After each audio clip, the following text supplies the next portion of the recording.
que tudo administra, o Deus que tudo governa. Um dos elementos do pacto é a soberania. Quando nós lemos o livro do Gênesis, vemos este atributo bem claro dentro do livro do Gênesis. O atributo da soberania de Deus, de um Deus que chama à existência as coisas que não existem. E depois cria o homem, outorgando a este homem também autoridade para governar, para poder estar cuidando de toda a criação, para poder estar cuidando de tudo aquilo que ele fez, tudo aquilo que ele criou. Então, soberania, o único Deus e não existe um outro Deus. Ele é o governo único. Deus não somente criou todas as coisas, mas também sustenta todas as coisas. Um outro elemento do pacto é a sustentabilidade. Nós chamamos isso na teologia sistemática de providência. O Deus da providência é o Deus que tudo sustenta. O Salmo 104 é maravilhoso em relação a isso.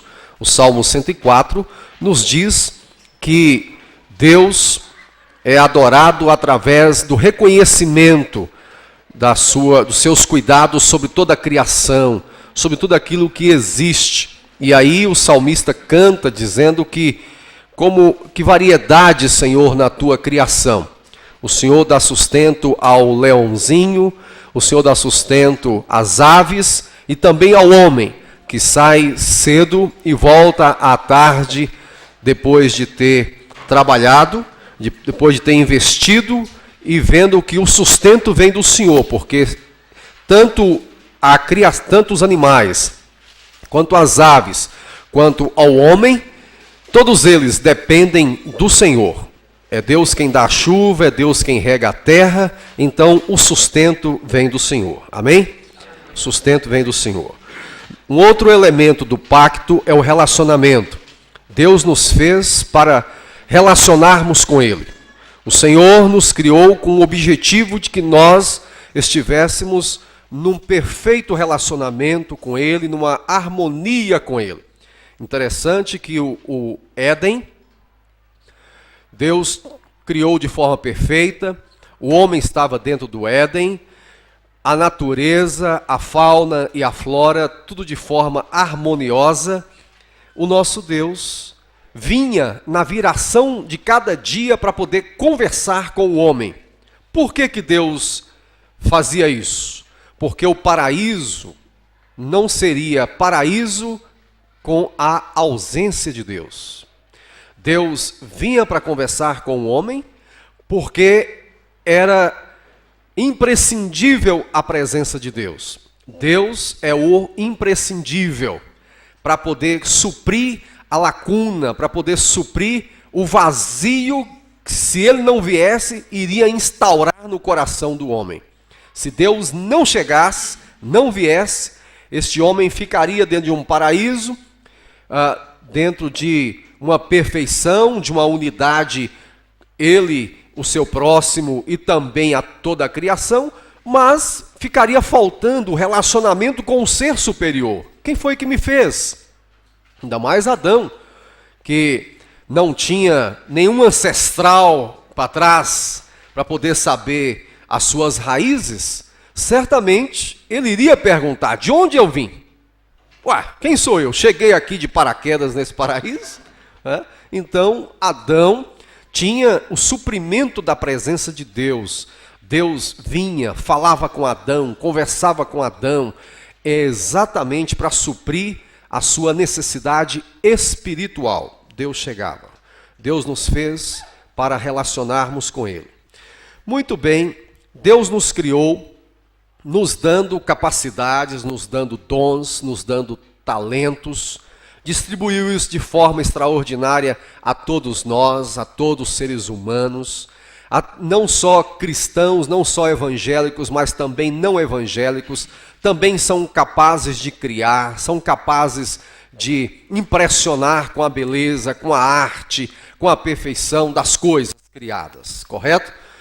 Então, Deus deu ao homem mandatos, ou mandados, e chamou ao homem para poder estar nesse relacionamento com ele.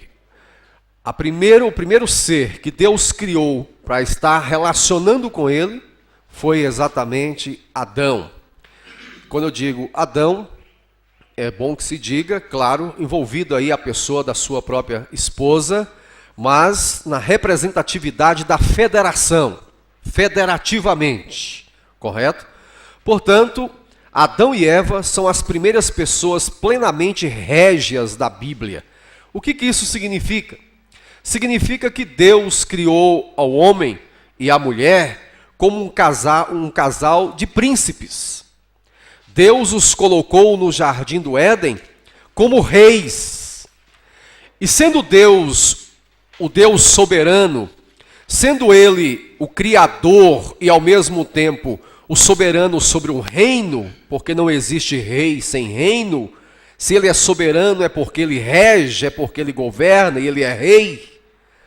Se Ele é rei, Ele cria um planeta, cria um mundo chamado Terra, onde Ele vai colocar um casal real que vai espelhá-lo diante dessa criação. Esta era a vontade de Deus. Este era o ideal divino, que o ser criado, que o homem criado, viesse a, entre aspas, reproduzir aquilo que era exercício dele. Por isso ele nos cria imagem e semelhança dele. Por isso que ele nos fez imagem e semelhança e nos deu os atributos comunicáveis para que nós pudéssemos estar como humanidade espelhando e refletindo aquilo que Deus sempre fez na criação e no seu reino.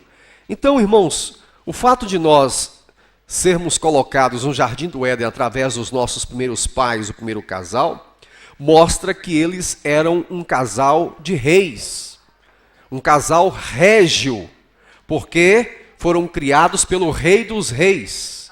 E assim, lá dentro do Éden, era, entre aspas, o reino deste homem. Satanás está de olho nisso. Ele almejou isso. Ele queria isso. E vendo Adão e Eva no paraíso, é exatamente por causa disso que ele vai também ter inveja do casal. Não só de Deus, não sabemos quando, já falei isso, não é? Não sei quando, mas ele intentou contra Deus e foi precipitado para a terra. Deus o lançou para a terra. Agora ele percebe que Deus cria um casal régio, Adão e Eva, dá a eles poderes, autoridade, e o diabo percebe isso e diz: opa, é isso que eu sempre quis. Por que eles? E agora então o diabo vai intentar contra a vida do casal. Ele não conseguiu com Deus, mas vamos tentar agora com o casal? Será que ele vai ter êxito? Sim ou não? Infelizmente. Então Deus, quando criou o homem, ele ao mesmo tempo estará levantando entre os seus seres criados mediadores que vão culminar no mediador maior, incomparável, que é Cristo. O primeiro, então, é Adão e Eva. E com eles Deus estabeleceu um pacto, uma aliança, e deu a eles 3 mandados específicos. 3. Quais são eles? Mandato social, cultural, espiritual. Repitam, por favor. O mandato ou mandado social tem a ver com os relacionamentos. O homem consigo mesmo, o homem com o seu próximo, o homem com a humanidade. Quando Deus criou Adão e Eva, ele tinha como propósito fazer com que, através deste casal, toda a descendência, todos os seres viessem também conhecê-lo através deste casal, através dessa família. Então o mandato social tem a ver com relacionamentos, família, um com o outro. O mandato ou mandado cultural tem a ver com a ciência, tem a ver com as artes, tem a ver com a beleza, tem a ver com a ecologia. Nós não podemos deixar que somente algumas pessoas venham se interessar pelo mundo criado. A questão dos lençóis freáticos, a questão dos desmatamentos, a questão do regramento de água, a questão de animais em extinção, isso tem a ver comigo e com você como cristãos, porque como crentes, nós deveríamos ser os primeiros interessados a cuidar do mundo que Deus nos deu, porque esse mundo é do nosso Pai, o Rei da Glória. E nós somos filhos do Rei da Glória. E temos que cuidar do mundo e não deixar com ONGs, não deixar com Greenpeace, isso, aquilo outro, cuidar. Não, nós devemos dar os primeiros exemplos, sermos os primeiros a dar exemplos de criação, dos cuidados da criação. O mandato ou o mandado espiritual tem a ver com a comunhão com Deus. É por isso que ele estabeleceu o princípio do sábado. É claro que nós não vamos adentrar aqui nesse tema específico em relação ao sábado, né? Sábado vem de sabaote, que significa descanso. Deus, quando estabeleceu o princípio do sábado, estabeleceu para que o homem pudesse lembrar do seu Criador, pudesse tirar pelo menos um tempo onde deveria estar diante deste Criador, diante do Deus Todo-Poderoso, se quebrantando, oferecendo culto. O princípio do sábado tem esse caráter. E vocês vão perceber que Moisés, os profetas, vão sempre chamar a atenção de Israel pela falta do cultivo desse princípio. O princípio de tirar um tempo para adorar a Deus. O princípio de estar dando a Deus o melhor do seu tempo e dizendo: o Senhor é o Senhor do meu tempo. Se nós tiramos o dízimo do nosso dinheiro para poder dizer que Deus é o dono do nosso dinheiro, quando nós também tiramos uma parte do tempo, um dia em cada 7, para poder oferecer culto a Deus, estamos dizendo: o Senhor é o dono do meu tempo. Não vivo na tirania das circunstâncias, não vivo na tirania daquilo que o mundo coloca para mim. Eu sei definir claramente aquilo que é importante. E o mais importante é adorar ao meu Deus. O princípio do sábado tem essa conotação. É claro que vai para além disso, porque o descanso, ele é prometido pelo Senhor para nós, não somente na circunstância do tempo. Ele mesmo descansou para poder dar o exemplo para nós. Moisés vai renovar isso dentro do princípio da lei. E vamos chegar em Hebreus dizendo que Jesus é o nosso descanso. E quando ele faz o convite: vinde a mim, todos vós que estáis, me ajudam? Me ajudem? Cansados, sobrecarregados e oprimidos, e eu vos aliviarei. Continue. Tomai sobre vós o meu jugo e aprendei de mim, porque sou manso e humilde de coração, e achareis sábado. Achareis sábado. Achareis sabaote. Achareis descanso, porque Jesus é o nosso descanso eterno. Jesus é o nosso descanso eterno. Então a palavra que é traduzida aí nesse convite de Jesus, e achareis descanso, é a mesma raiz gramatical de sábado, dizendo para nós que ele é o nosso eterno descanso. Não só um aliviador das nossas tensões, das nossas bagagens momentâneas, mas um aliviador e onde nós encontramos descanso para todo o sempre.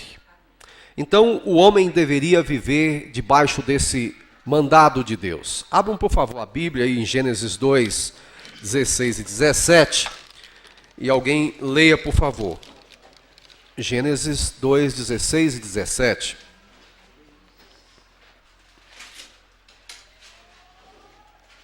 Alguém pode ler? Ordenou o Senhor Deus ao homem, dizendo: de toda a árvore do jardim comerás livremente, mas da árvore do conhecimento do bem e do mal, dela não comerás, pois no dia em que dela comeres, certamente morrerás. Exatamente. A árvore do conhecimento do bem e do mal foi estabelecida para que o homem nunca esquecesse de que ele poderia ter relacionamento com Deus, poderia ouvir a voz de Deus, como ele ouvia no Jardim do Éden, mas a árvore do conhecimento do bem e do mal era a linha demarcatória entre a criatura e o Criador. Você não passa dessa linha, porque senão você vai se dar mal. Você só vai até onde eu estou dizendo, Adão, para você se lembrar sempre da sua humanidade. Então, a árvore do conhecimento do bem e do mal, mais do que ser um lugar de teste para o homem, era a demarcação entre o antropofomismo e também o teocentrismo, ou entre a criatura e o Criador, ou entre o homem e Deus. O homem não podia nunca se esquecer de que ele era humano, não deveria se atrever nunca a querer ser divino. Ok? Tudo bem até aqui? Fui claro? Hein? Estou só revisando, né? Os 3 mandados, então, da humanidade apontam para os 3 ofícios de Cristo. Ah, bom, esse ponto aqui é novo para vocês. Esse aqui. Querem copiar? Não precisa?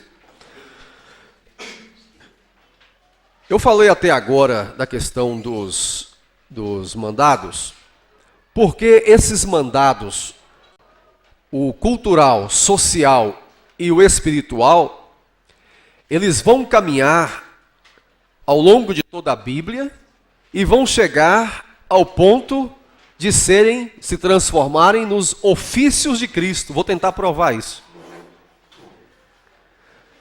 Quais são os ofícios de Cristo? Jesus é sacerdote, rei e profeta. O mandado social,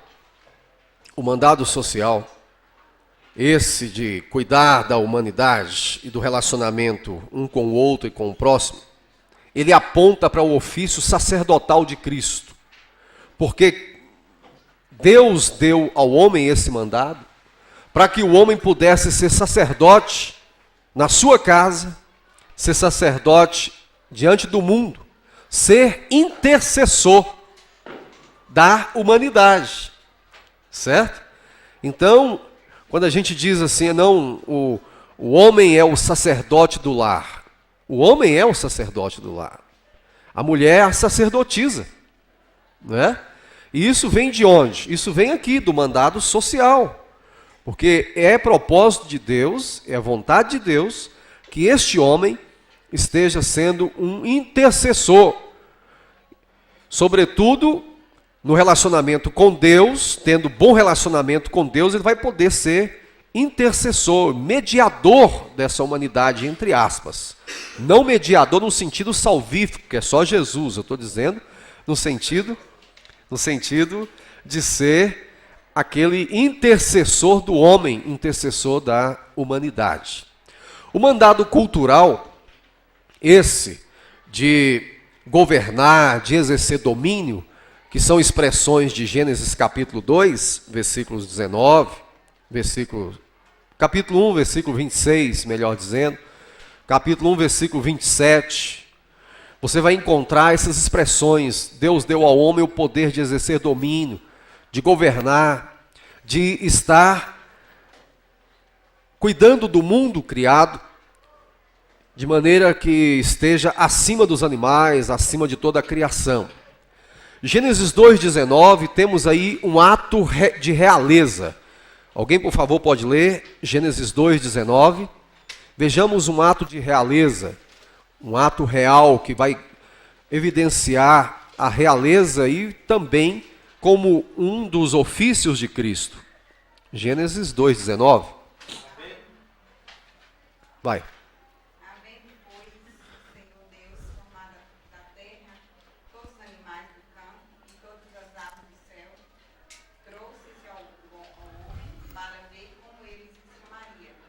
E o nome que o homem desse a todos os seres viventes, esse seria o nome dele. Então, o nome que o homem desse aos seres viventes, esse seria o nome deles. Esse fato, esse ato de Deus deixar com o homem para que ele colocasse nome nos animais, é um ato de realeza, é um ato de autoridade. Dar nome é poder, é autoridade. É o ato, é o mandado cultural do homem sobre a criação.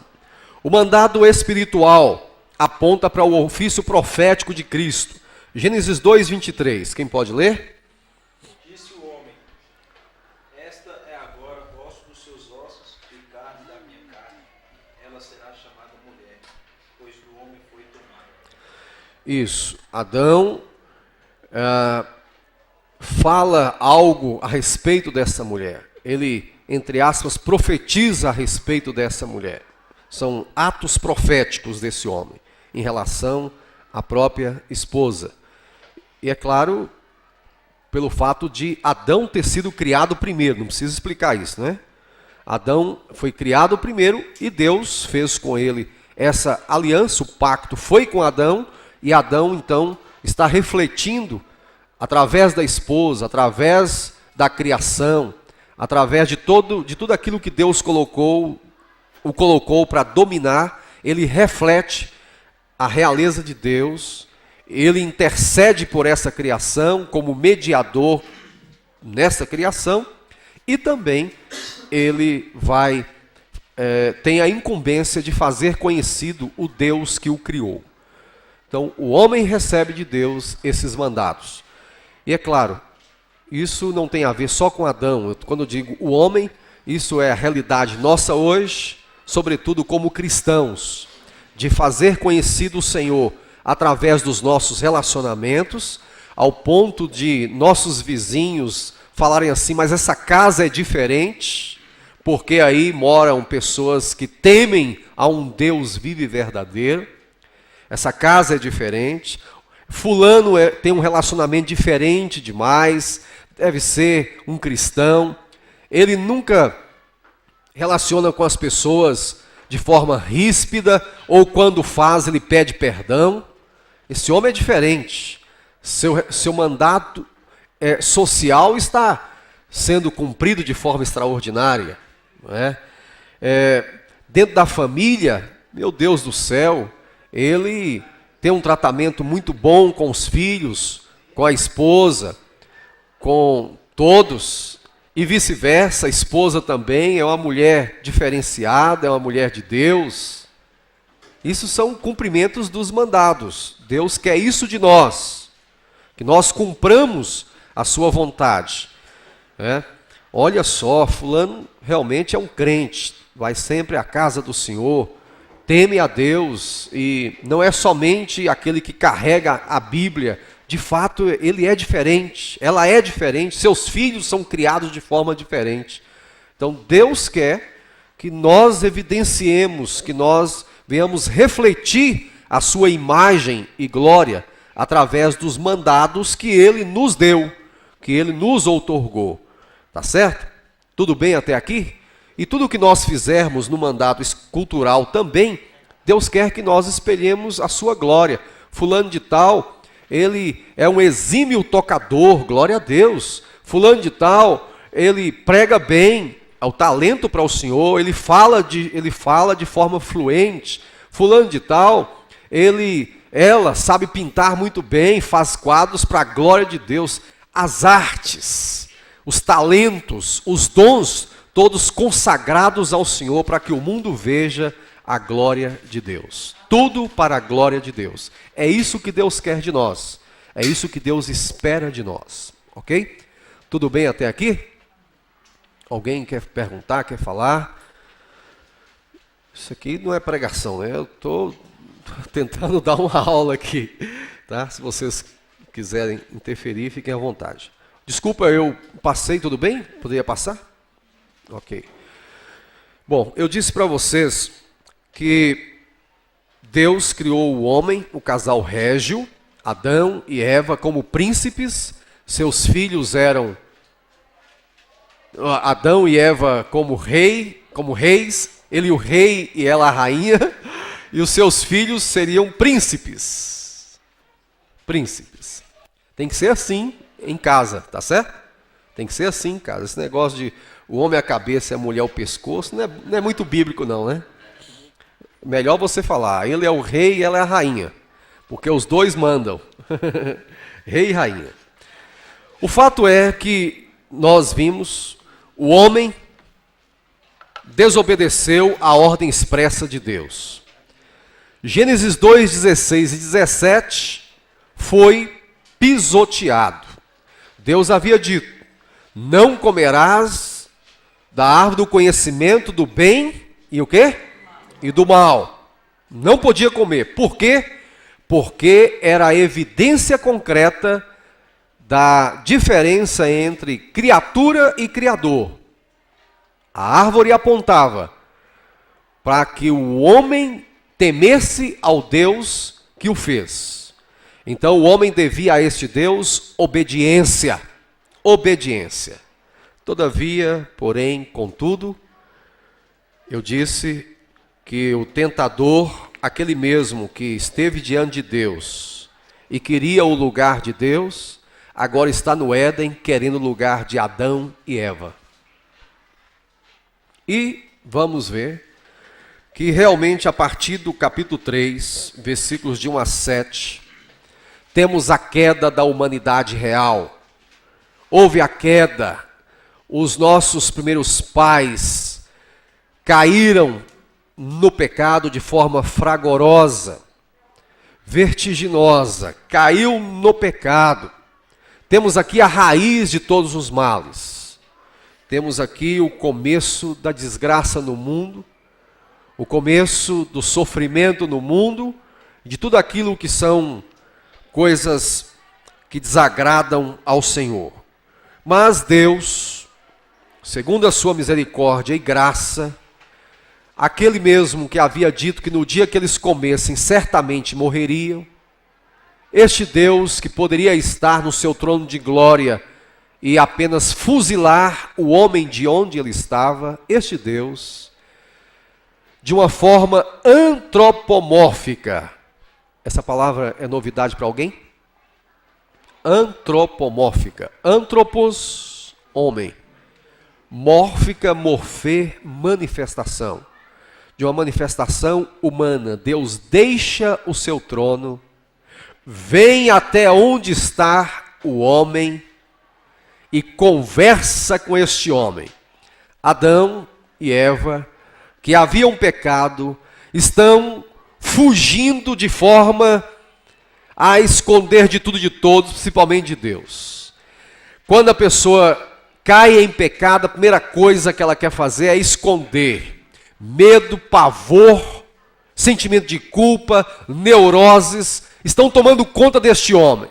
O vazio veio no seu coração. O distanciamento do seu Criador foi público e notório. Percebeu a sua nudez física, quis fazer folhas de figueira para poder resolver o problema.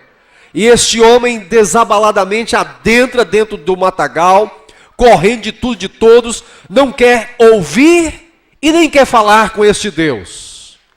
A pessoa que ele mais teme é encontrar com este Deus. E corre, some de vista, como se pudesse sumir dos olhos de Deus. Quando ele está cansadaço de tanto correr, para e ouve-se uma voz de alguém que está pertinho dele e diz: onde estás? Que coisa, que coisa. Ele pensou que tinha escondido, já me achou em Deus. Já me achou. A voz estava pertinho, Deus só olhando o homem correndo para lá e para cá.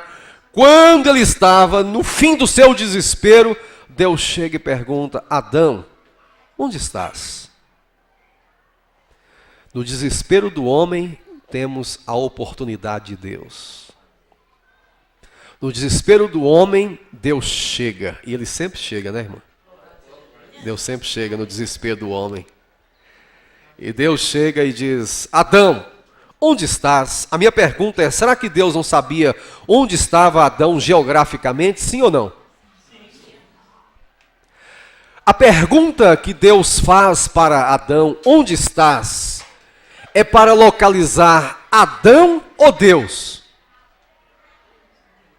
Hein? É para localizar quem? Adão. Adão. Sabe por quê? Porque o homem havia caído em pecado e ele havia separado de si mesmo. Houve uma desintegração no homem. A desintegração é interna também. Este homem está perdido existencialmente. Esse homem está perdido espiritualmente. Esse homem está perdido geograficamente, porque nem ele sabe onde ele está. Esse homem está perdido socialmente. Está perdido. E Deus chega e diz: Adão, onde estás?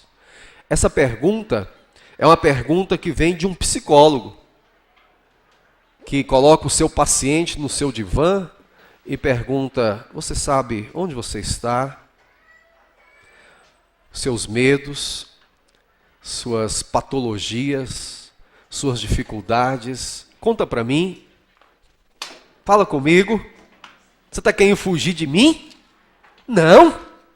Fala para mim. Desabafa. O que está aí dentro de você? Deus chega como um psicólogo. Mas Deus não vai apenas ouvir e depois não fazer nada.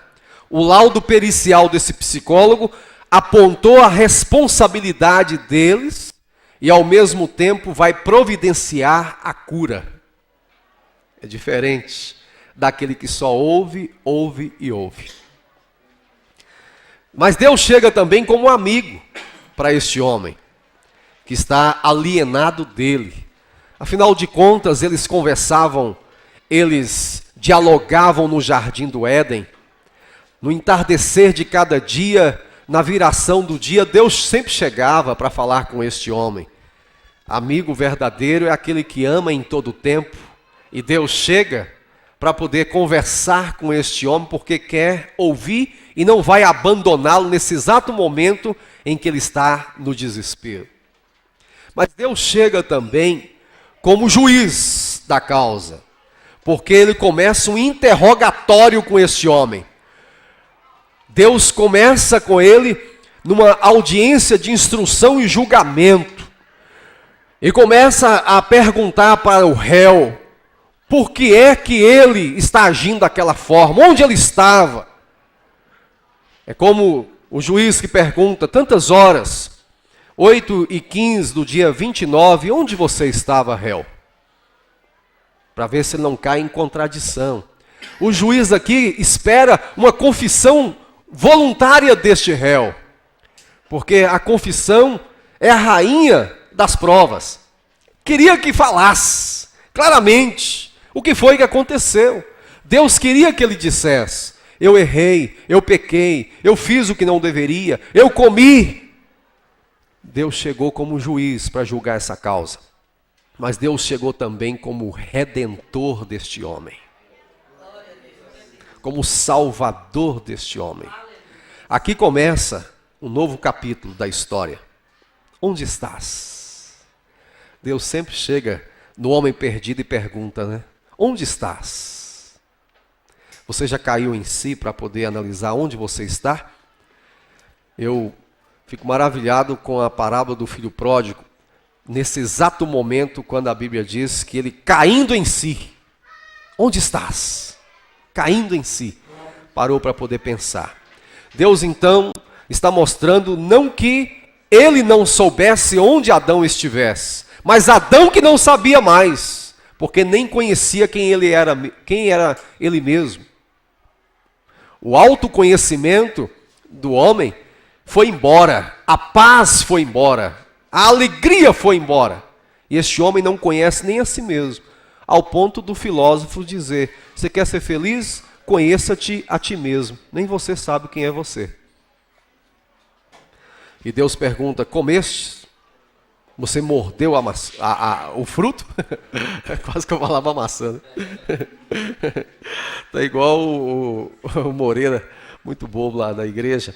Ô pastor, eu fui lá no médico, o médico disse que eu só podia comer 2 frutas por dia.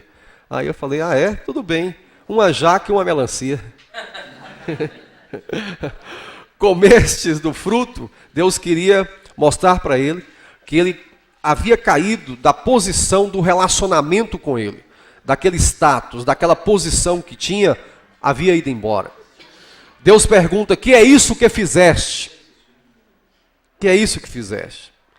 O capítulo 3, versículo 13, tem essa pergunta aí, né? Tinham estabelecido a sua própria vontade e a sua própria maneira. Quando Deus pergunta: que é isso que fizeste?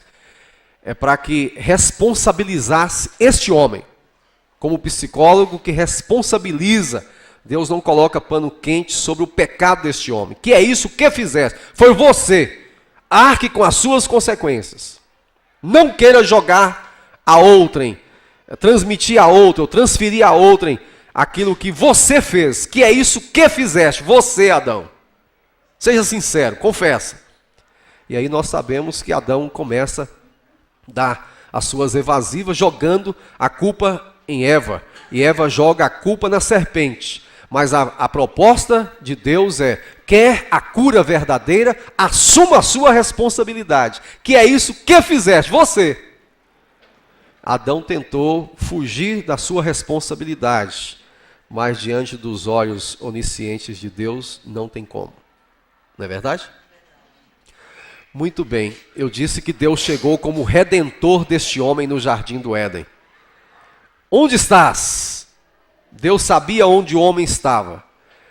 A solução não veio deste homem. Não é o homem que procura Deus. Foi Deus que procurou o homem. Esse é um princípio da eleição. Vocês creem nisso? Vocês creem que é Deus que procura o homem? Creem? Não foi Adão que procurou Deus. Adão não queria nem ver Deus.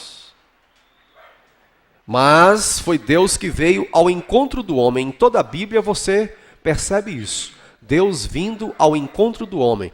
E Deus então veio ao encontro do homem também como seu redentor. É por isso que no capítulo 3, versículo 15, nós vamos ler Gênesis 3,15. O que diz?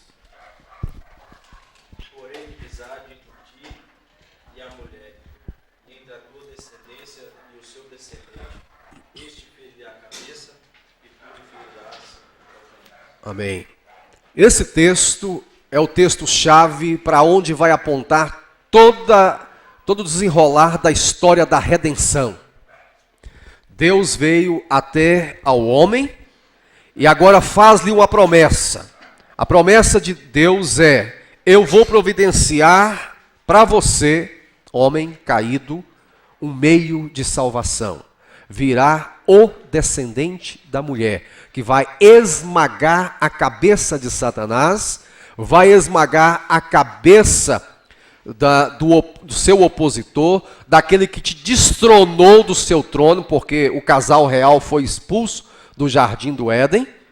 Mas Deus diz: eu vou providenciar alguém que novamente vai fazer com que vocês venham para o lugar de vocês e reassumam o lugar da realeza, porque eu não desisti de vocês. Virá alguém, esse alguém é Jesus de Nazaré. Jesus virá, ele é a semente da mulher que virá. Portanto, essa é a boa nova, por isso é chamado de proto-evangelho. Proto, primeiro, evangelho que aparece. Porque evangelho é a palavra grega que significa boas novas. Evangelion, né? Boas novas. Essa é então a promessa, virá o Redentor. A minha pergunta a vocês então é essa. Deus então diz para Adão e Eva que viria o Redentor, viria a semente da mulher, e a minha pergunta é: Adão e Eva, eles foram salvos? Adão e Eva, dentro da Bíblia, eles manifestam fé no Senhor? Sim ou não? Adão e Eva foram salvos? Existe alguma pista na Bíblia que nos dá o indício de que eles manifestaram fé no Senhor? Onde é? Aonde? O que é que... Ele tem um filho que ele fala que era varão do Senhor. Então ele ainda desculpa, vocês estão copiando? Está copiando? na presença do Senhor. Então eu creio que eles sim foram salvos. Você crê? Uhum. Alguém mais? Alguém mais diz alguma coisa? Só fazer uma pergunta, né? Um questionamento surgiu há poucos dias. Né? Por que, tipo assim, o diabo tinha acesso ao jardim do Éden? Boa pergunta. Se esse diabo surge, a gente nem sabe de onde vem. Não, porque no meu pensamento eu achei que era um local reservado, né, santificado. E por que o diabo teve esse acesso para que o homem pudesse, né, abrir brechas para que ele pudesse... Aí, Bom, a sua pergunta é profunda, inexplicável. a questão da maçã Não é maçã, né? Tem nada a ver com maçã. Oi? então, assim, acho que toda situação, o próprio Deus predestinou antes. Sim, sim, ok. Então, assim, o meu pensamento, tá? Correto. Essa árvore, né, esse fruto, seria exatamente a livre escolha do homem, né? Inclusive o próprio Deus permitiu que o mal Sim, estivesse lá. sim. Né? O próprio fruto é o homem experimentar. O homem sob teste. Podia experimentar, né, a questão do fruto do mal. Ok. O homem estava sob teste até comer da árvore do jardim que Deus disse que não comesse. Depois que ele comeu, ele já foi reprovado. Não está mais sob teste, já foi reprovado. Entendeu? Agora, a questão de surgir o diabo, nós não sabemos. Quando foi que esse diabo surge? Esse diabo surge assim, o diabo. É um local protegido, tudo assim, né? Não tinha essa redoma dessa forma assim não, né? É. A Bíblia antes aí não fala que o jardim tinha essa proteção. Não tinha. É um lugar aberto. Eu acredito que até a própria liberdade de Satanás, como você falou aí, entrar no jardim, poder até fazer parte também da prova do que Deus lhe colocou para o próprio homem. Exatamente. Agora, nada pegou Deus de surpresa. Ninguém antecipa Deus. Isso aí Deus já sabia que tudo isso ia acontecer. É. Então quando ele fala assim, né? O homem, tipo assim, como se Deus tivesse decepcionado com no sentido, né? A forma como o homem tem sido mal, a questão do dilúvio. Vou chegar. A intenção de Deus Segura aí. colocar essa situação que não sabia, né? Não é que Deus seja o autor do pecado. Não é Deus o autor do pecado. Mas que estava dentro do plano de Deus, da permissão de Deus, sim. Misteriosamente. Agora, esse plano de Deus não foi arquitetado depois da queda do homem, foi arquitetado, planejado antes da fundação do mundo. Isso está na cabeça de Deus, vai explicar isso. A sua pergunta é profunda e é tema de livros e livros, entendeu? Artigos e artigos. Nós não sabemos como que o diabo teve acesso e adentrou assim, ele surge na história, sem mais sem menos, né? Sem mais sem menos, ele aparece. Ok? Tudo bem, irmão? Ok. Vamos verificar então, a minha pergunta é se Adão e Eva foram salvos, se tem algum traço na Bíblia aí, algum texto, algum indício que aponte para a manifestação de fé deles. A Gênesis 4:1 fala que, o irmão já falou aí, né? Conheceu Adão e Eva, sua mulher, e a concebeu. E teve Caim e disse: alcancei do Senhor um varão. E aí? Buscava Deus, né? Estava buscando Deus. Gênesis 4:25 é mais Diz que tornou Adão a conhecer a sua mulher, e ela teve um filho e chamou seu nome Sete, porque disse ela: Deus me deu outra semente em lugar de Abel. E aí? Explica. A semente, até uma explicação no pastor, ele fala que se nós olharmos para essa direção de semente, fala que Caim era semente do maligno. E Abel já foi, Sete já veio para ficar no lugar da semente da mulher, a qual Deus disse em Gênesis 3,15 que colocaria inimizade entre a semente da mulher e entre a semente da mulher. Ok, tem base. Ok.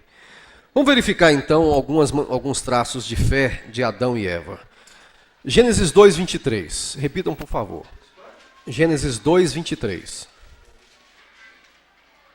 Gênesis 2:23. Vai. Disse Adão: Este é agora osso dos meus ossos, carne da minha carne. Esta será chamada varoa, porquanto do varão foi tomada. Qual foi o nome que Adão colocou em Eva aí? Varoa.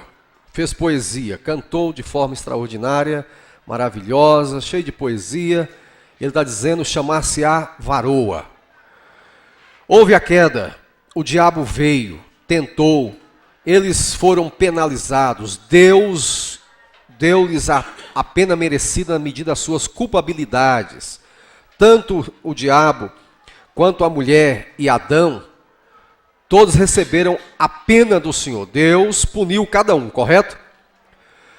O capítulo 3, versículo 17, nós encontramos Deus falando com a mulher, depois com o homem. Quando chega no capítulo 3, versículo 20, o que diz o texto? Chamou Adão o nome de sua mulher Eva. Qual é o nome que Adão chamou a sua esposa agora? Eva. Antes da queda, Adão chamou a sua esposa de varoa. Depois da queda, Adão chamou a sua esposa de Eva. Depois da queda, depois da sua punição, de ter percebido que havia rompido o relacionamento com Deus, depois que percebeu que o pecado fizera separação entre ele e o seu Criador, o que mais Adão desejava era comunhão novamente com esse Deus, restabelecimento e reconciliação. A morte veio no homem por causa do pecado. Adão quer vida com Deus. E quando ele coloca o nome da sua esposa de Eva, ele está dizendo: eu quero vida com Deus, porque Eva significa vida. É a manifestação de fé de Adão. Eu quero vida com Deus novamente. Eu quero restabelecimento e resgate daquilo que eu perdi, daquilo que foi embora. Eu quero de volta. Restitui, Senhor. Restitui o que eu perdi. Capítulo 4, versículo 1. Nós encontramos então Eva dando à luz, adquiriu um varão com o auxílio do Senhor. Ela tinha ouvido, em Gênesis 3,15, que Deus havia dito que iria vir um descendente da mulher. Ela já achou que já era ela, a mulher. Quando nasce então Caim, ela disse: é ele que vai esmagar a cabeça dessa miserável dessa serpente, que vai arrebentar com Satanás. Já achou que já estava cumprindo naquele momento já a promessa de Deus. E ela então manifesta a sua fé através desse ato. Adquiriu um varão com o auxílio do Senhor. Ela quer dizer: este é o que vai esmagar a cabeça da serpente. É sua fé manifestada aí. Deus cumpriu a sua promessa. Ela achou que já fosse, porque o que ela mais queria era que houvesse a punição imediata daquele que havia feito com que ela caísse. Ela sabia que foi o diabo que a influenciou na sua queda. Então ela manifesta a sua fé. Por causa disso, e por causa também de Adão, aí eu estou concordes com aqueles que pensam também que os dois foram salvos. Não estou afirmando, estou apenas dizendo que podemos, através desses textos, estarmos aí inferindo essa grande verdade. Adão e Eva foram salvos e manifestaram a sua fé mesmo no jardim do Éden. Ok? Entenderam? Pegaram esse ponto? Só refazê-lo um pouquinho com uma ênfase um pouquinho diferente.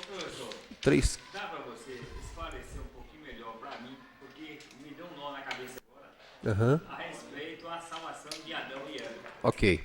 Porque não é difícil de compreender, mas para mim, a palavra do Senhor que diz, nem todos que disserem Senhor, Senhor, herdarão o reino dos céus. Sim. E nos versículos que nós vemos aqui, para mim, não sei dos colegas, para mim, é meio difícil de dar um veredito assim que eles foram salvos. Isso, eu não afirmei isso. Eu disse que eu não estava afirmando, mas eu faço coro com aqueles que pensam também que eles foram salvos por causa dessa manifestação de fé deles. Adão coloca o nome na sua esposa depois da queda e depois da punição, capítulo 3, 20, de Eva. Ele mudou o nome dela. Você será a mãe das nações, será a mãe. Ou seja, você que vai gerar aquilo que Deus disse para nós em Gênesis 3,15. Você é essa mulher. Adão está pressentindo que seja.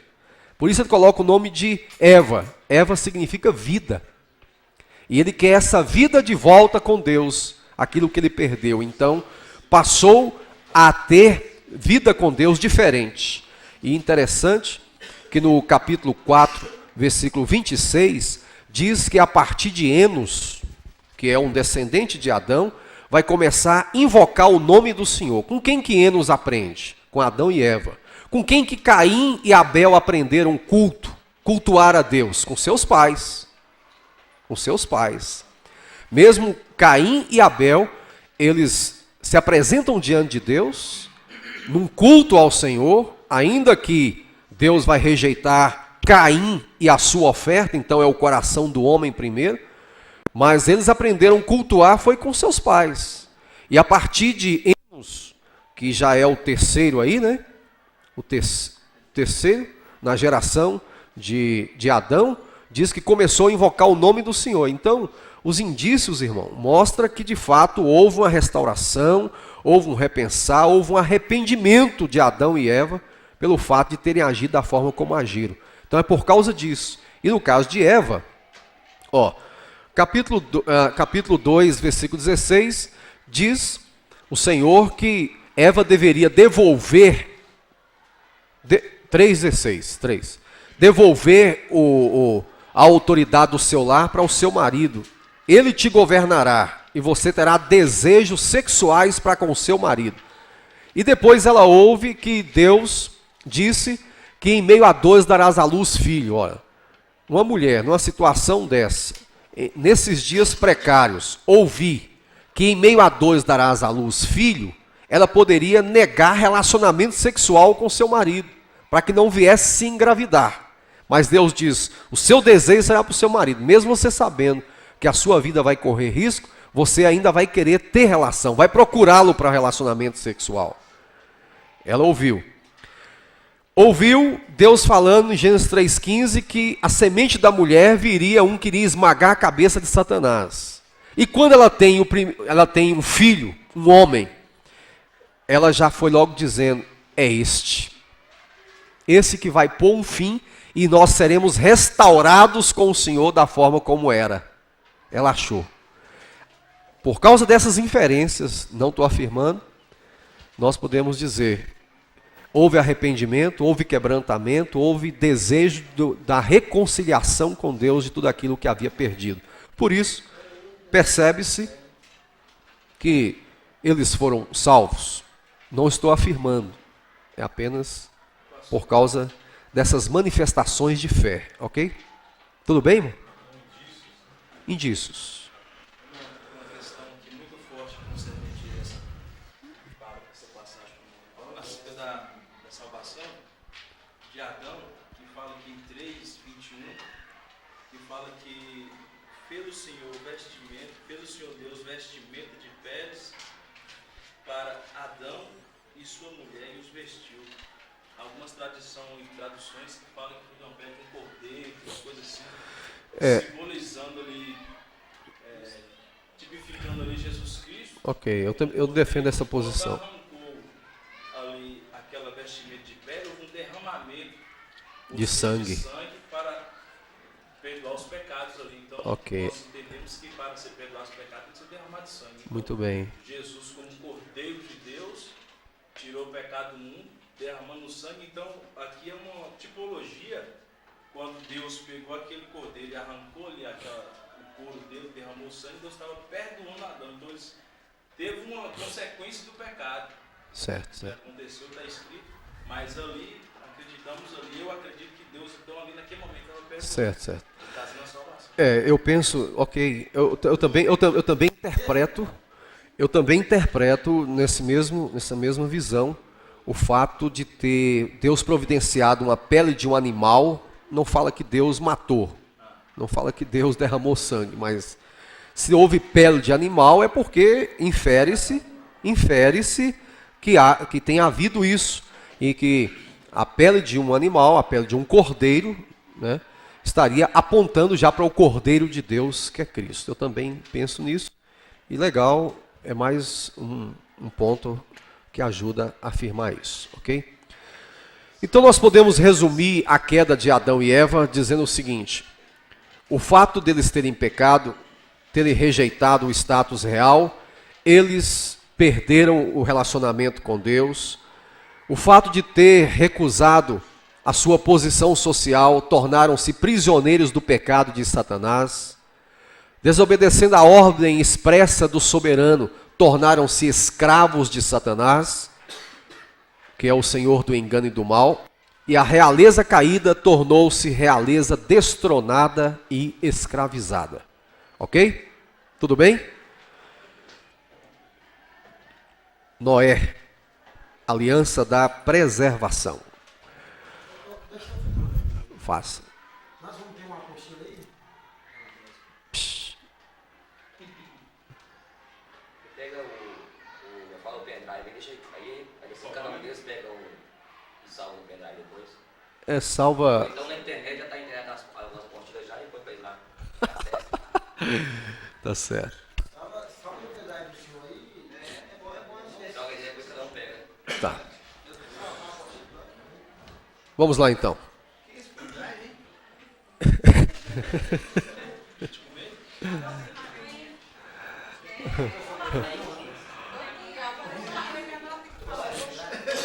Vamos lá então. Vamos passar para Noé. Vamos falar com Noé, sobre Noé agora. Adão e Eva é o casal, é o primeiro casal, é o casal real com quem Deus estabeleceu diretamente a aliança. Certo? Vimos que eles caíram, que eles pecaram, que eles erraram. Eva pensou que Caim fosse Cristo, já fosse a semente que esmagaria a cabeça de Satanás. Eva pensou que já fosse Cristo. Mas na verdade, Caim era a semente de Satanás, era exatamente a oposição, a antítese, aquele que iria começar a estabelecer um reino paralelo, tipo PCC.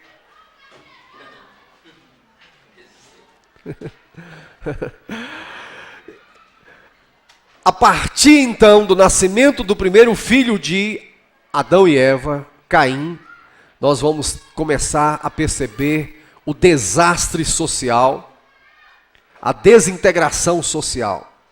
Caim expressa exatamente a conduta de Satanás, sagaz, hostil, rebelde, e é capaz de desafiar o Deus Altíssimo. Tudo aquilo que o diabo sempre foi e que instilou seu veneno lá em Adão e Eva, Caim vai expressar exatamente isso aí. As atitudes da serpente contra Deus e a família real são as atitudes de Caim.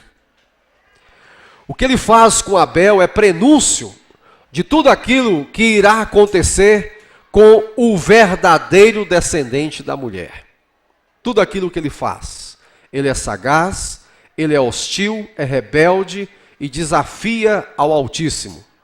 Tudo aquilo que está acontecendo, a conduta de Caim com o seu irmão Abel, vai retratar aquilo que esperará a semente real da mulher para o futuro. Para o futuro. Já que teremos a apostila, eu vou passando, ok? Tudo bem? Deus vem até Caim, capítulo 4, versículo 11. Alguém, por favor, leia. Capítulo 4, versículo 11, Gênesis. Agora, maldito és desde a terra, que abriu a sua boca para receber das tuas mãos o sangue do teu irmão. Maldito és. Veja que Deus não havia amaldiçoado nem Eva e nem Adão. Deus amaldiçoou a terra. Deus amaldiçoou a serpente. Deus não amaldiçoou o casal real. Mas agora Deus amaldiçoa Caim. Maldito és. Porque ele não é da semente eleita. Ele é da semente da raça de víboras. Porque nesse mundo, a humanidade está dividida só entre dois campos. Ou é raça eleita ou é raça de víboras. Né? Então, Caim é da raça de víboras. E Deus veio até ele, na sua sagacidade, na sua esperteza, como ele tirou a vida do seu irmão, Deus agora é o seu juiz. E Deus sempre vem quando os seus mandamentos são tripudiados, são pisoteados. O capítulo 4, versículo 15 agora. Gênesis 4, 15. O Senhor, porém, disse: portanto, qualquer que matar a Caim 7 vezes será castigado. E pôs o Senhor um sinal em Caim, para que não ferisse qualquer que o achasse. Muito bem. Caim, Deus vem, julga Caim, Deus condena Caim, mas Deus protege Caim. Como é que pode, né, senhor? Como é que pode? Deus usa de misericórdia com quem ele quer usar de misericórdia. Não compete ao homem dizer o que fazes. Ele julga, ele condena, ele protege. Coloca um sinal em Caim, que eu não sei que sinal é esse, ninguém explica. De maneira que ninguém poderia tirar a vida de Caim, porque seria justificar o seu erro com outro erro. Violência gera violência, não é isso? Então ninguém poderia tocar em Caim. Deus estaria protegendo. E quando Caim, ele age dessa forma, Deus vem até ele, Deus o condena, e Deus colocou nele uma maldição que eu diria que é uma das piores maldições que pode existir. Qual foi a maldição que Deus colocou em Caim? Ele iria o quê? Eu gostei da sua versão, andar vagabundo. Legal.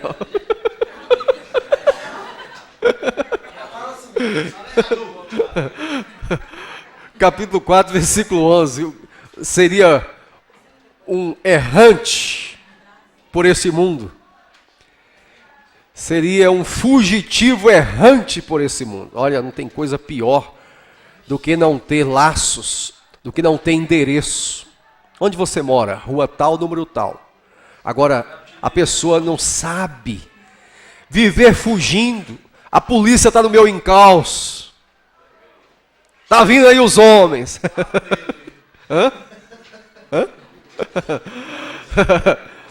Não tem coisa pior do que viver fugindo até da própria sombra. Não é verdade? A pessoa está num lugar e está aqui. Será? Posso ficar aqui?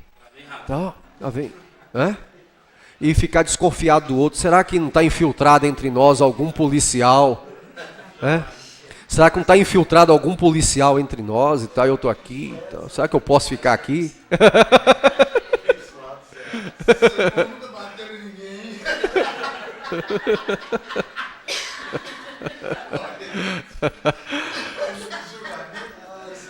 Viver vagabundo no mundo, né, irmã? Viver doido, fugitivo, sem saber. Uma das piores maldições que a pessoa pode ter é essa.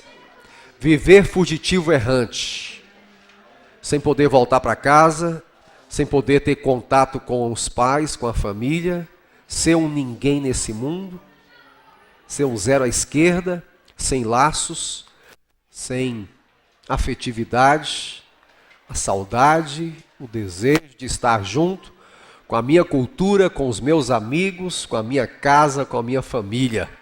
Não posso voltar, não posso estar, porque Deus não deu essa bênção para Caim. Então Caim teve essa maldição, e isso é terrível. O filho pródigo, quando caiu em si, ele diz: vou voltar para a casa dos meus pais. Vou voltar para o meu pai. Olha que coisa linda. Além de ter tudo aquilo que ele pensou, né? E disse, vou ter, o mais importante que o pródigo teria na casa dele, o que era? O que seria? Ou o que é? Quando o pródigo voltou, qual é a coisa mais importante que ele teve na casa dele? Conciliou de pai a paz.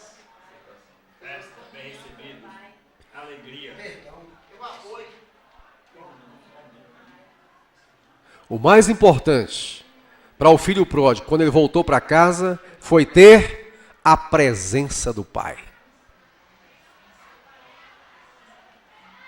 A presença. A presença do pai é que dá todo sentido e significado a tudo que existe.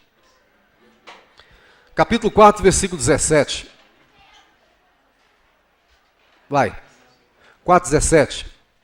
Conheceu Caim a sua mulher, e ela concebeu e teve Enoque. E ele edificou uma cidade e chamou o nome da cidade pelo nome de seu filho Enoque. Isso. Caim é construtor de cidade. Primeira coisa que Caim quis fazer foi construir uma cidade. Sabe por que Caim construiu uma cidade? Para poder ter um reino também. E sabe, com este reino, quem ele quer desafiar? Quer desafiar a família eleita. A família real. Ele quer ter o seu próprio reino. Um reino paralelo. É o reino de Satanás, é conhecido como o reino parasita. O diabo não cria nada, ele só suga. Ele só sabe fazer 3 coisas. Quais? Não tem mais nada. Entendeu? Então, Caim, ele quer construir o seu próprio reino para ser grande, para ser exaltado. Para ser exaltado. Capítulo 4, versículo 25. E tomou Adão e tornou Adão a conhecer sua mulher.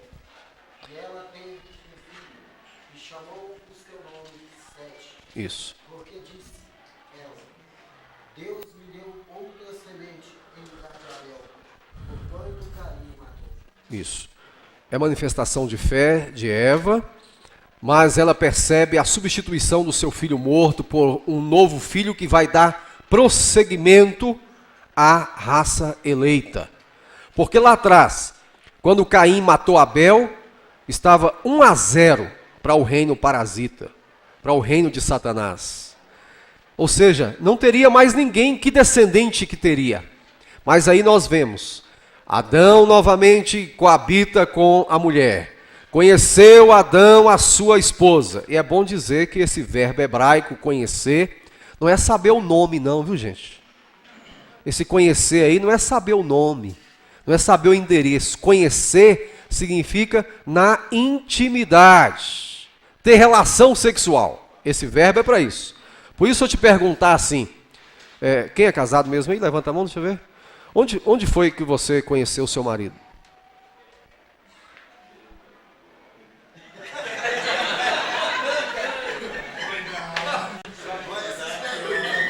Onde foi que...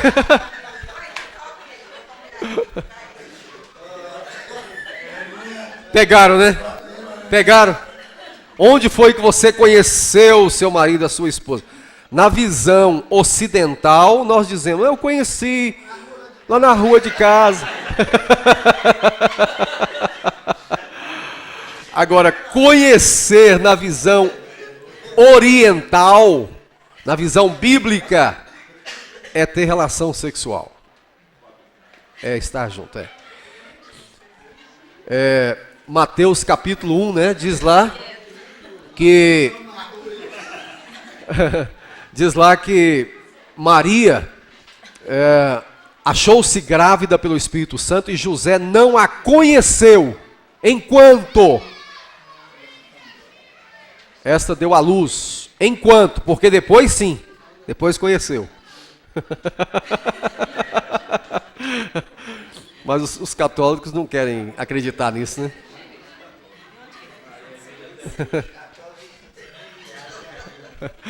Sete nasceu. Sete é o nome da pessoa, não é que tinham 7 filhos, é o nome. Sete nasceu. E Deus então está continuando, prolongando a linha da realeza. 7.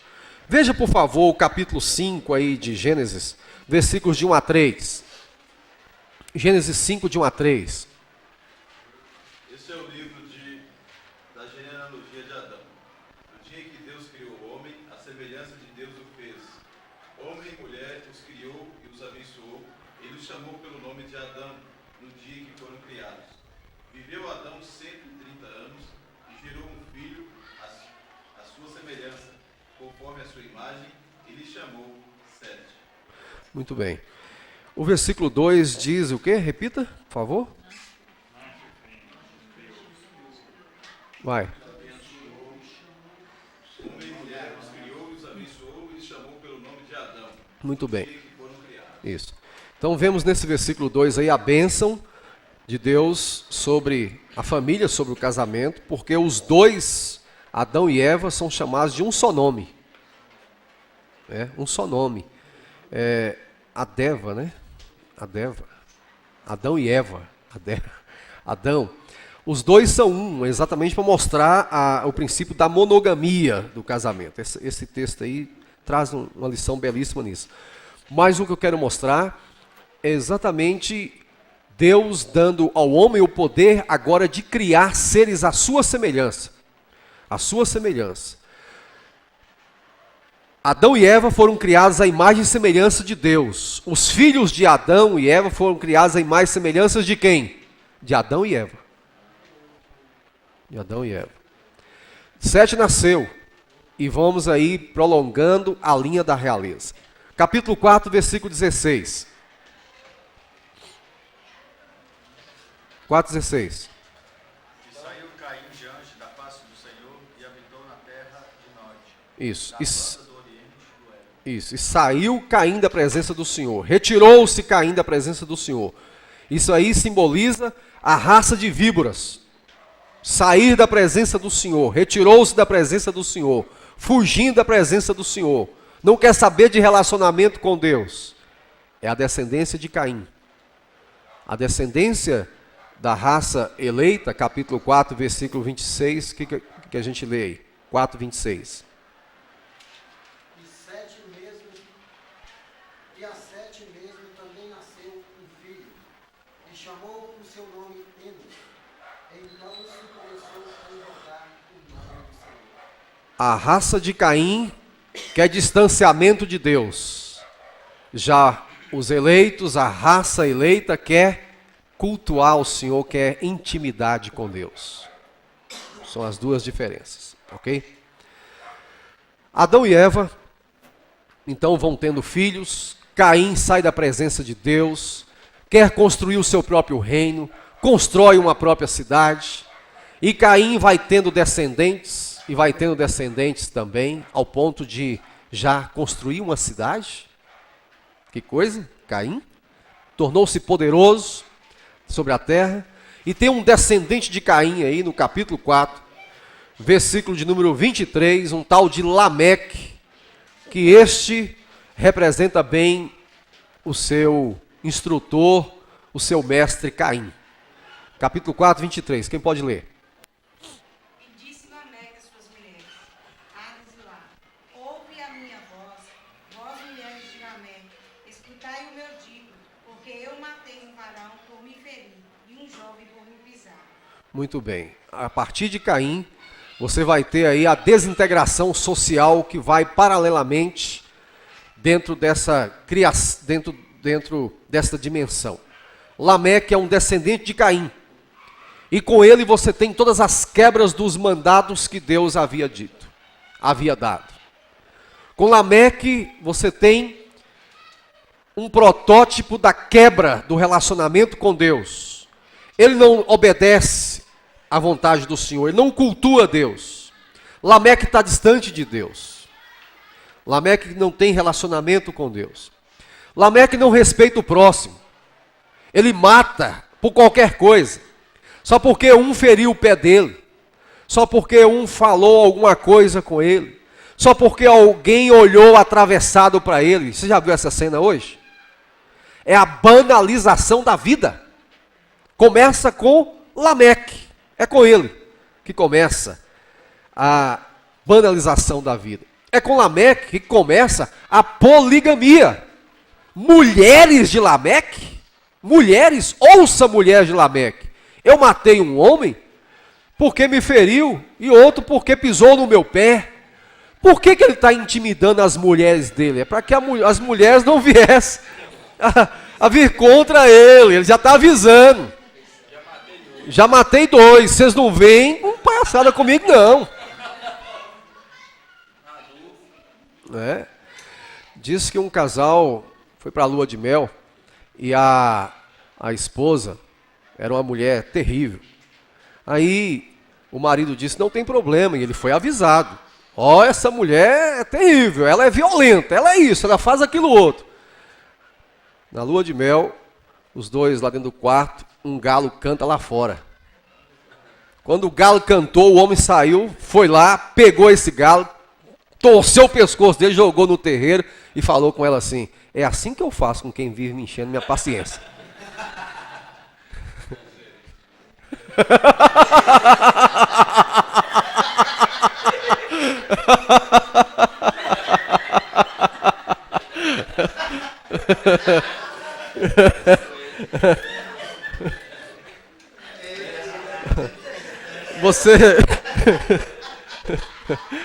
Você vai ter aí um cruzeirense legal.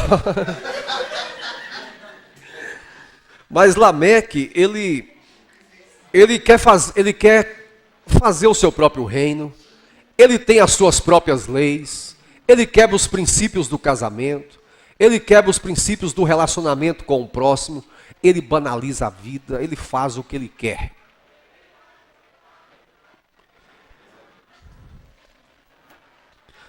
Temos então esse pano de fundo que vai se formando nos dias de Noé. O capítulo 6 de Gênesis é o ápice, quando Deus diz, não dá mais para continuar da forma como está.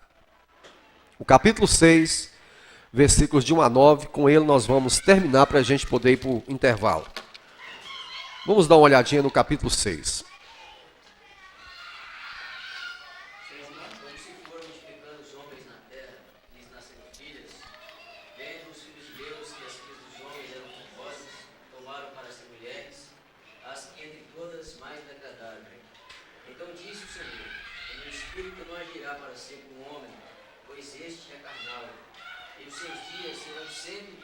Isso, bom, só um minutinho, irmão, depois você continua. Então os homens foram se multiplicando. Temos aqui no versículo 2 dizendo que os filhos de Deus viram as filhas dos homens. Há controvérsias em relação a isso, mas guardadas as proporções das controvérsias, filhos de Deus tem a ver com a raça eleita, mas ao mesmo tempo também tem a ver com filhos de reis nômades que já estavam ali imperando. Os filhos de Deus e os filhos dos homens coloca aí uma diferenciação entre as duas raças, a raça eleita e a raça de Caim, correto? Os filhos dos homens têm a ver com as filhas dos homens têm a ver com Os cainitas. Hã? A linhagem de Sete e a linhagem de Caim. Tudo bem. Ok. Mas existem controvérsias, tá certo? Mas o fato é que os filhos de Deus estão contraindo casamento, tá indo para, sendo atraídos para o mundo das filhas dos homens.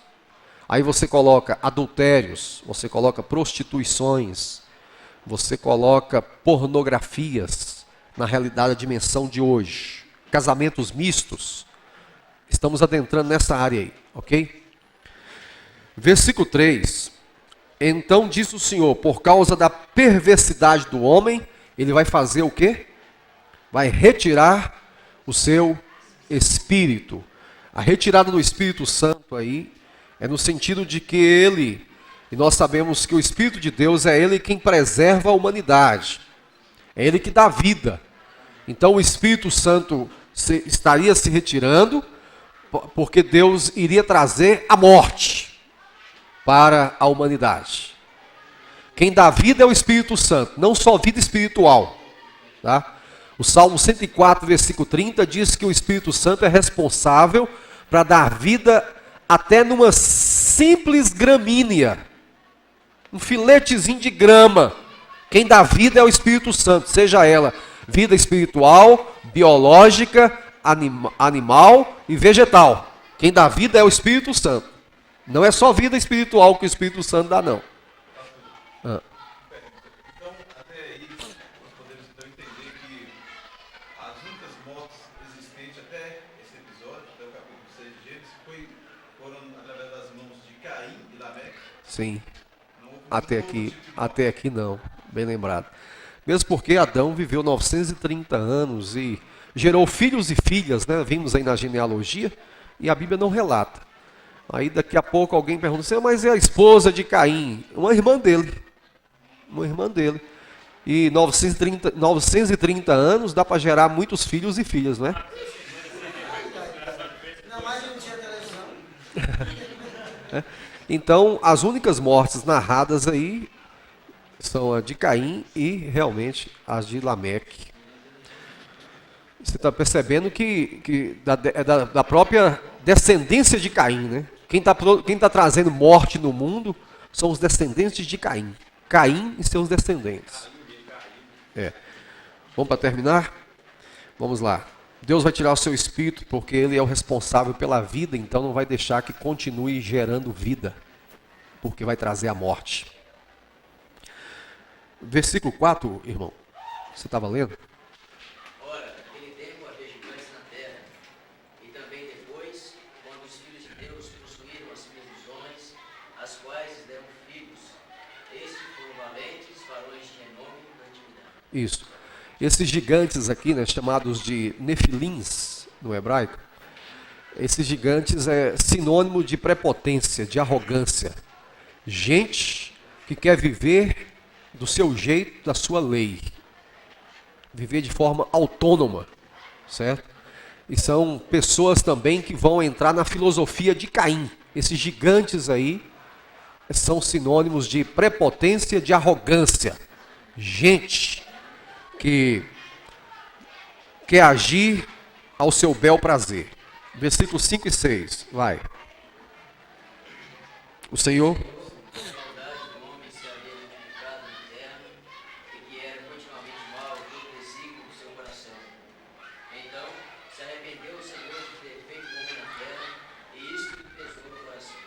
Isso.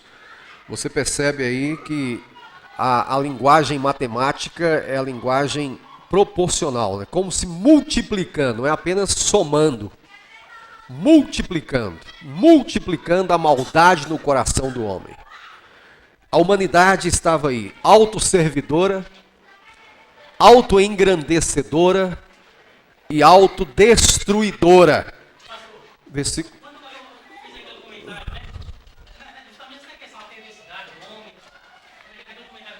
Sim. Deus sabia, mas aqui estava se confirmando. Ok. Estava se confirmando. Ok. Exatamente nesse versículo. Ok. Nós estamos formando o pano de fundo da aliança de Deus com Noé. Até agora eu puxei lá de trás, desde Caim, mostrando esse pano de fundo. Estou formando ainda o pano de fundo do que está acontecendo e o que vai acontecer com Noé e a sua família. Eu quero chegar lá nesse ponto, certo? Versículo 7, versículo 6. Então o Senhor se arrependeu. O arrependimento de Deus é linguagem antropopática, não é antropomórfica, é antropopática. Antropopatismo é linguagem que traduz sentimentos de Deus. Isso é a linguagem humana. Não é que Deus se arrepende como nós nos arrependemos pelos nossos erros. Deus não erra. A linguagem é a linguagem de um sentir, um pesar no coração. É como o pai que fica esperando o seu filho, e o seu filho chega tarde, chega bêbado, chega alcoolizado, e o pai olha para o filho e diz assim: meu Deus, não foi para isso que eu coloquei esse menino nesse mundo. Ou por que eu fui colocar esse menino nesse mundo? Antropopatismo. Palavra que revela os sentimentos de Deus. O antropopatismo, ou o arrependimento de Deus, é linguagem humana para poder descrever um sentimento de Deus. Um sentimento de Deus. Deus não se arrepende por errar. Deus sentiu um pesar no coração. Deus sentiu um pesar no coração pelo fato de ver o homem em tanta maldade. Deus sentiu um pesar no coração por ver o homem se autodestruindo, construindo seu próprio reino, se rebelando contra ele, só fazendo coisas erradas diante dele. Certo? Versículo 7, Deus diz, linguagem que revela os sentimentos de Deus. Versículo 7 para terminar.